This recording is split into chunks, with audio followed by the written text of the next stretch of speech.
Boom, and welcome back to another episode of Seminoles Sideline 365. Thank you again for taking a watch on our video. Hope you're having a great start to your Friday. This is going to come out probably a little bit before 7 p.m. Pre-record this for a couple of reasons. One, I am not going to do a live reaction to a July commitment, and we'll talk about that a little bit later.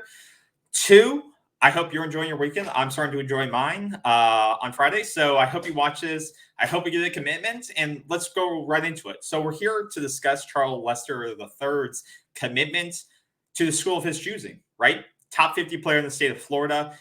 And the importance of this decision is not if he chooses Florida State, in my opinion. The importance of this day is that Florida State is in a battle of a kid of this caliber's decision. So if you're not aware, Charles Lester III, five-star player out of the state of Florida, top 50 all-around player, no matter the site you go to, 24/7, wherever you are. Florida State doesn't have a top 10 in the state of Florida right now. Now, I believe that will be changing, whether you're looking at maybe Jeremiah Smith, maybe you're looking at Charles Lester because he does have a crystal ball his way, but he could go a number of different ways tomorrow.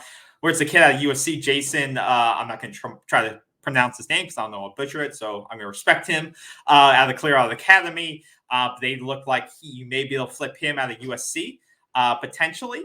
But Florida State, as of this moment of this recording on Thursday night, you don't have a kid out of the state of Florida in the top 10 committed to you for this class of 2024. And in my opinion, if Florida State is back, and to his credit, Jared Verse at ACC Media Days, when they tried to bait him into saying, hey, is Florida State back? Jared Verse did not take the bait. He did not pull a Miami. He said, check back at the end of the season. Then we'll know if we're back or not, or if we're on the right track. He played it perfectly. All the players at Florida State played it perfectly. Kalen DeLoach, Jared Verse, Jordan Travis, they were great. Mike Norvell as well played it great at the pressers. I from the videos I watched, like I said, I tried to stay off Twitter during the week. Very busy, as you probably all are too, but I encourage you to watch those videos. They all represent the university and football program very well. But like I was getting back to, I don't think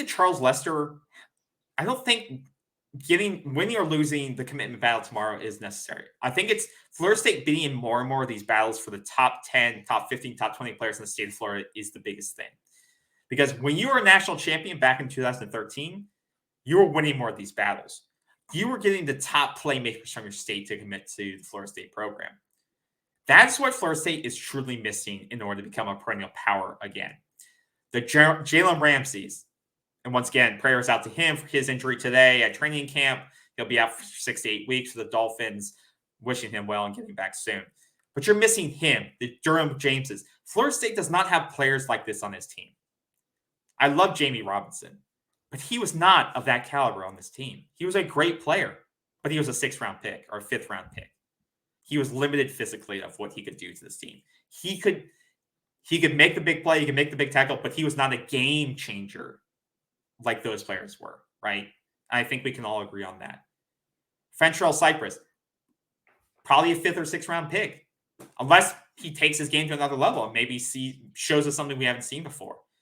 But you are not stacked on this team, especially on the defensive back level yet, right? But being the battles for a kid like Charles Lester, a 5-star player, that's where you need to be.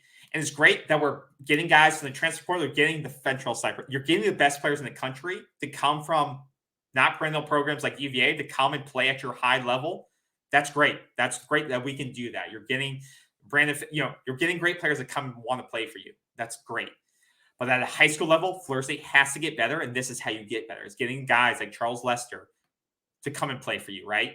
To come and be part of this program and develop and then contribute very quickly, right? Kids like him are able to contribute freshman, sophomore years, right? These aren't 3-star kids, high 3-star kids that have to take 2 or 3 years to develop and get better. So I think my point, but getting back to the point here, is that being these battles with Georgia and Alabama is where you need to be to get back to where you want to be. Now, Colorado, I know they're making a late push, and hell, they may get him. You lost Travis Hunter to Coach Prime. The guy is a hell of a recruiter. Give him that. So was Willie Taggart. He had a pitch, couldn't develop anybody. And that pitch is hot when you're new and you're at a program, you have facilities, and Colorado has, is a good school in terms of, like academics. They're a beautiful campus. But if they go out there this season, win 3 games, that commitment changes. And that's why I don't get excited about July commitments. So say Charles Lester goes and he, picks Colorado tomorrow, which to me wouldn't be surprising. They got his last visit. He hasn't visited. He's visited Florida State the most number of times, but they didn't get his last visit. He went to Colorado in July for his last visit. And that usually means something, right? That's kind of like you're closing the deal. You get the last pitch in. He goes there for his last visit, and Coach Prime, I think, can close pretty well. So if they get him tomorrow, I won't be surprised. But that's why, July commitments, you have to, you got to keep pitching past July for a kid, right? You have all the way to December where you still have to get that signature. And for a top 100 kid, top 50 kid, you got to do a lot of work to keep that kid engaged, right? You got to do a lot of work. And especially in the age of NIL, biggest bag is going to win for a lot of these top 10, top 15 kids, top 50 kids, unless they are diehard about going to, unless they're an alumni, legacy kid that is in love and bleeding your colors. Biggest bag and best offer is going to win. I mean, especially if we're going to beat out Georgia and Alabama, which are DB NFL factories right now. And Florida State was like that 4 or 5 years ago at the top. And you can see Jalen Ramsey, Derwin James, top 10 players. You can still see that footprint there. Colorado is not that, right? To my knowledge, Deion Sanders has not sent a kid to the NFL yet, or a first or second round pick yet. Third, fourth, So if Colorado goes out there this year, in this fall, and wins 3 games, Charles Lester may say, hey, maybe I want to look at Florida State again. Maybe I want to look at Georgia again. Maybe I want to look at Alabama again. And that mind can change. So that's why I don't take a lot of stock in tomorrow's decision. You'll probably watch this video maybe at 6 or 7 o'clock or post-decision, and he may have already picked Colorado. But Florida State's not out of this fight, regardless of what happens. So that's what I'm saying. The relationship's built before. You're still gonna have a fight, a dog in this fight until December, because kids like this, it's about being at the table. And that's why Florida State being at the table is more important than what happens tomorrow in July. Because all these kids are going to be able to be fought for until that signature comes in December. Just like how you lost Travis Hunter at the beginning of Norvell's tenure, when he didn't have 10 wins on his resume, when he didn't have a bowl win on his resume. So what I'm going to say is, don't get on Twitter. If we don't get the commitment tomorrow, don't go crazy on Twitter. Enjoy your Friday. Enjoy your weekend. Let's look ahead 30 days away from football. Let's let results speak for ourselves.